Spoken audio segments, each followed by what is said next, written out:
Welcome to the Rise Together podcast weekly hot take series. Every week, we're going to bring you powerful stories and strategies from leaders who are making a real impact by building stronger, more resilient communities. Get ready to be inspired, motivated, and equipped with the tools to thrive in both your personal and professional life.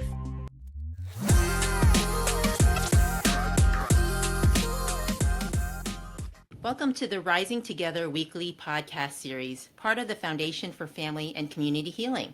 Today, I'd like to introduce my guest, Patty Miller. She's owner of the Miller Net HR and Business Solutions Company. She's a certified practitioner of human resources, business coach, and leadership coach. And so welcome to Rising Together, Patty. So glad to have you here. Thank you. It's a thrill to be here. So let's just dive in. I'm so curious to learn more about your work and your many successes. Mm-hmm. So could you please just start with about a minute and a half overview of what your business does and why you got into it? Great. So my business is Miller Net HR and Business Solutions, and I specialize in helping companies align their people, processes, and policies to maximize their productivity, profitability. As an HR expert and leadership coach and recruiter, I provide fractional HR on demand, leadership development, and strategic hiring support. I've hired over 2,300 people in my career with a 94% retention rate, which is 12 months or better. I got into this field because I've always been fascinated by the transformative power of great leadership and culture. They have to go together. And after working with hundreds of employees and leaders, I've seen firsthand how the right guidance and tools can turn dysfunction into high performance and disengagement into inspiration. So it's my mission to help businesses thrive where through people-focused strategies, through my strong HR lens, I look at business and I improve businesses through the people, process, and policy. And I'm very proud to say it's my 20th anniversary this week. Congratulations. Thank you. Well, it just sounds like you've had wonderful successes and bringing forth the best, the best of what we might hope for from HR. Mm-hmm. Yeah, HR has a bad rap at times, and we're not the bad guys, and we're not the party makers. But I think true HR is people who walk in alignment with the management team, not going toe to toe, but hip to hip, and being an extension of why that business is successful. Mm. Yes, indeed. So I'm gonna love to hear more about this. So what's do you have like specific markets that you serve and how do you serve them? I work in all industries. Being Calgary based, a lot of my work is in the oil and gas sector. And I really appreciate the ethical energy and how it's done and the technologies to improve this extraction for ethical, varied energy.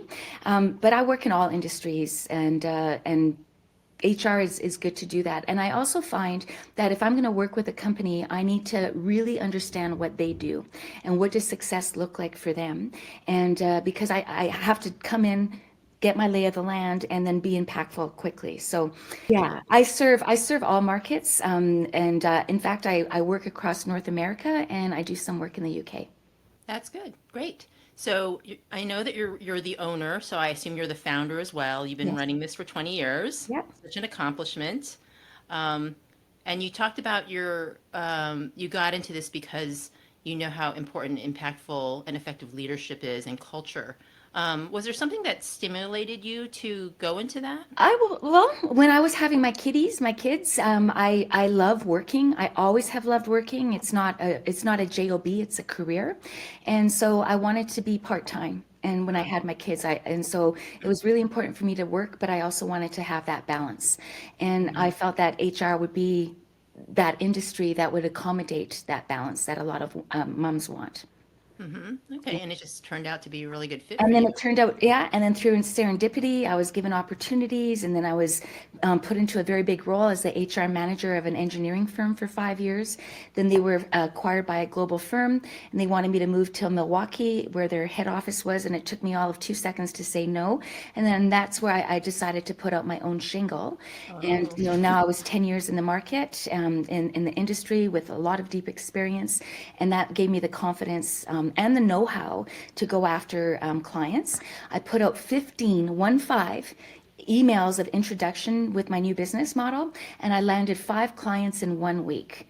And I've never had that since. So I think that was the universe telling me that I'm onto something positive. well, I love your serendipitous stories of serendipity and the universe talking to you. That's Yeah, great. yeah. I'm a big fan of that. So, can you talk about your industry a little bit, and what you think is the biggest problem facing HR or fractional HR services, and how are you solving that for yourself, your clients, and your referral partners? That's a really good question. So, the biggest problem I'm seeing in companies is they're undervaluing the human element in the Mm, workplace. yeah. Whether it's poor communication or toxic leadership or even reactive hiring, these issues, they create costly inefficiencies and turnover. So I solve this by partnering with leaders to proactively address challenges through a number of tools that I use. One is a human assessment tool called Core Values Index, Yeah. and I use that globally as well. I also do a vitality pulse reviews, so where I'm finding out proactively what's working, what's not, what are the employees loving, what are they not loving, and then I get patterns and from that, and that's where a lot of transformation happens. And I do have referral partners, and I bridge the gap by ensuring their clients get practical, actionable solutions that drive immediate and long-term results. Yeah, I love assessments, and the more we can build our self-awareness Oh, yes. and our awareness of each other, the different styles, like it just can really help. And I also find you can give yourself grace if you're like, why can't I be more like this, right? So for me, as an example, my one of my lighter energies is knowledge, which is the conservation of data, and so that's getting data from here, getting data from there, and then making magic out of that. That's not Mm. me. I put me in an emotionally charged situation, I would thrive far better in that. So my point is to your the self-awareness. When you know who you are, how you be, then you can mindfully target actions that will complement the stripes of your tiger, right? And you're going to find work that's more fulfilling, right? So that's what I try and do. Yeah, and understand other people's stripes too. Yeah, So, yeah. yeah, yes. So you work with so many different types of organizations. Who would you describe to be your ideal client, and what kind of outcomes can they expect from you? Good question again. My ideal client is a business owner, a CEO, or a senior leader who's committed to creating a high-performing, people-focused culture. And when they work with me, they can expect to reduce their turnover and hiring costs. I help develop the self-awareness in effective leaders, and I create clear policies and processes to empower their teams. Ultimately, they'll have improved morale, stronger performance, and a significant ROI from their people strategy. That's always Hmm. my evil plan. Yeah, so you're touching upon so many factors that play into that. Sounds very comprehensive. And how so there's a lot of people working in this space. What makes you unique in terms of your ability to have these successes? I am unique, and different is good. So be different, everyone. Mm, I I'm very strong with my business acumen, and that allows me to go toe to toe with CEOs. mm, And I'm very strong in my labor laws, and because I'm not in the same four walls of one company, my humbly and proudly, my HR expertise is deep and diverse. Quite often when I'm talking with some people in my network, and they're VPs of HR, etc., and we share some war stories, and a lot of times they haven't addressed the things that I do. So I can handle a lot of different things. I could check a lot of boxes. So my approach is, is looking in the data, like in the deeply rooted data, empathy and experience. And I combine my cutting edge tools like CVI, Core Values Index, to increase tactical empathy and negotiation frameworks. I really love the book, Never Split the Difference. It's one of the business books that I've actually read twice. It was that good. And it's a communications book. And I think we could always improve our world, our life, our daily life, hour by hour, by knowing how to communicate well, right? And Yes. I think the power of the mind is really, really there, and that's impacting leaders. Some people go along to get along, and then some people, then the pendulum is, micromanage. Either way, those are insecure actions, right? And so when you can understand what's triggering you, and how to de-escalate that in yourself, then you will be Yeah. a better pro. So it Yeah. allows me to meet the leaders where they are and guide them with tailored strategies that resonate specifically for them. And what's unique is how I balance the human element with results-driven practices, and every step is designed to inspire trust and foster clarity and drive measurable outcomes. Yeah, we're so in sync with our philosophies because, as you, I understand you know that the Foundation for Family and Community Healing is all about getting under the hood, that deepening Mm-hmm. self-awareness, and it starts within. So I love that. Mm-hmm. Love hearing other people talking about that. Mm-hmm. Good. So, what would you say is your biggest challenge in your work and supporting the people you work with, helping them to be successful, either within your organization or on your team or with the organizations you work with? My biggest challenge. I know there's a challenge, but it's not really challenging where it's a stress, if that Hmm. makes sense, Yeah. right? So I'm very confident to come in, and nothing really puts me off, right? And so I think the challenge is more or less people getting me a little bit more, right? And they might be wanting to bring me in for recruiting, let's say, and then they start to talk a little bit more. The trust is built up, and then I would get more scope of work, etc. So I think the challenge is just getting my message out there, and a lot of companies aren't aware that there are fractional experts for their small business, because you don't necessarily need full-time HR, right? You might not need full-time CFOs. And this is a way of getting expert solutions for a fraction of the price. Yeah.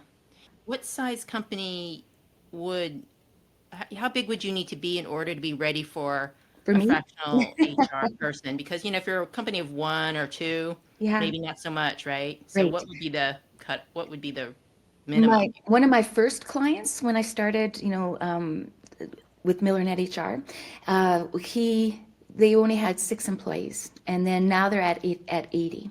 So, and I've been doing work with them all this time. So, it can be a small business, as small as 5 or 10, and then I've worked with companies that are thousands and thousands.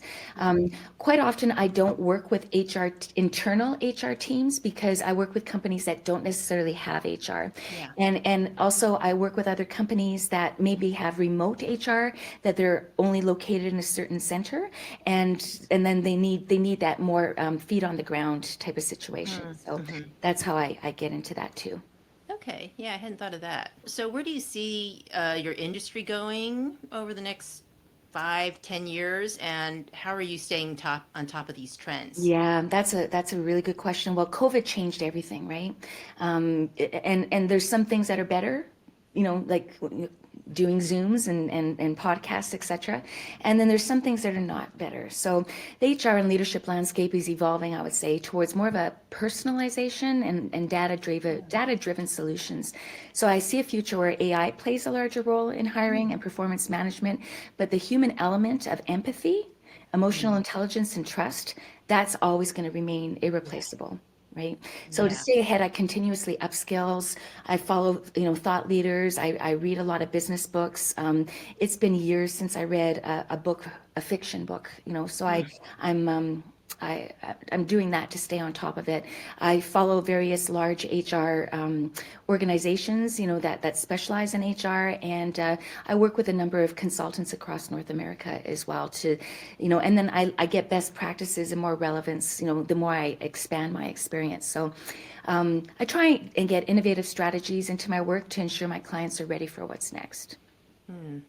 I liked what you said about the importance of the human element. Like that's always going to be there. And Yeah. my feeling is that the more AI takes over, the more important that'll be, and the more available that will be. The more people will want that. Yeah, Yeah. absolutely, Yeah. absolutely. And I also feel too with AI coming in that COVID impacted social emotional intelligence, right? Especially a lot of kids who had to be homeschooled, etc. So life is hard enough, right? And it made it harder. So some people are in their shell more, and it'll take years for them to mature in some ways. And so I feel that that human element, the empathy side, and working on emotional and social intelligence is very important. Yeah, that's a good point. That combined with the pandemic just makes the need all the greater.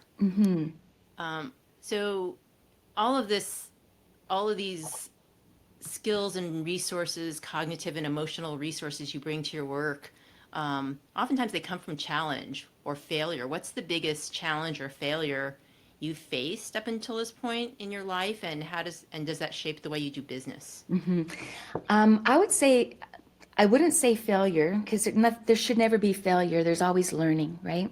Hmm. Grow, when you have bumps in the road, that's where you grow, right? And Right. so I would say my biggest challenge is simply me always being on, right? Mm. I'm always looking for new opportunities. I'm always networking. And so it's just always Yeah. what's the next. I work myself out of opportunities all the time because I come onto a client, they don't know what to do. I give them the confidence, they learn from me, and then they have the confidence and competence to do the work themselves. So I always work myself out of a role, Right. and so it's always keeping that funnel is really the challenge, Yeah. I would say. Yes. Yes. When you're doing your job when your clients graduate. When Yes, Yeah. they graduate me when they Yeah. and they graduate them too. Yes. Yeah. And same with our kids. Yeah, that's right. Just wondering if you were able to have a meal with any person living or dead, who would that be and why? I actually was asked that a couple months ago, so I've thought about it, and I'm thinking, well, who would I want, alive or dead? And there's, so many good people, but I think I would choose Jesus. Hmm. Beyond his profound spiritual teachings, I'd want to learn directly from him about the transformative power of faith and the Mm, importance of believing in yourself, right? mm, And his life examples exemplifies resilience and compassion and leadership in the face of adversity. And I believe those lessons are timeless and invaluable in every aspect of life and work. So, mm. if I could talk to the big guy like that and get that inside edge, then that's who I'd want to shake hands with. Maybe even have a glass of wine with. Take some water and give me some wine. And so, with all this great work, I'm sure people are going to want to reach out to you, Patty. So, how could they contact you if they wanted to reach out to you to work with you? Absolutely. So the best way to reach out to me is through my website, which is www.millernet.ca. So note it's .ca, not .com. And that's where you'll find my information about my services and a contact form to schedule a call.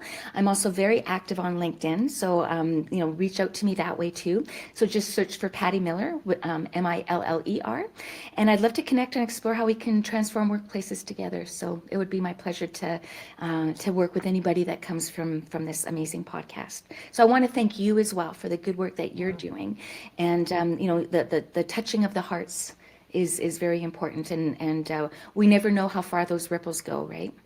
Yes, yes. Thank you for that. And may there be many, many people flooding your inbox as a result of this podcast. Yes, let the universe take it on. That's right. That's right. So, just last question. What's the next area of growth you're focusing on for yourself or your work? Yes, I'm doing a lot more career coaching. I'm going to be doing that in all of the English speaking countries. Mhm. And so I'll be working with CEOs to new grads, and helping them get their messaging. And the mock interview is a very key aspect of the career coaching, because the resume will kick open the door to get you the interview, but the interview will land you the job. So, really helping people get their messaging tight and in a business format. That's something that I'm working on more. I'm also doing a lot more deeper dives within organizations and working with boards, because a lot of times boards are removed from what's really happening in the trenches. And by doing my Vitality Pulse reviews for the boards, they're now getting that deep insight that they never had before, or maybe it was even kept from them from the executive team. And so now they really understand what they can do for transformation of that business. Wonderful. It sounds so valuable and so needed, and such a rich and comprehensive offering you have for people, Patty. And I just know that there's so many companies that are just waiting to hear this podcast and know to pick up the phone to contact you. You rock. Thank you. Well, thanks for joining us here on Rising Together, and I hope you'll tune in for our next show. And thank you again, Patty. So appreciate your time. Thank you so much. Have an amazing day, everyone. Thank you for joining us today on our Rise Together podcast weekly hot take series.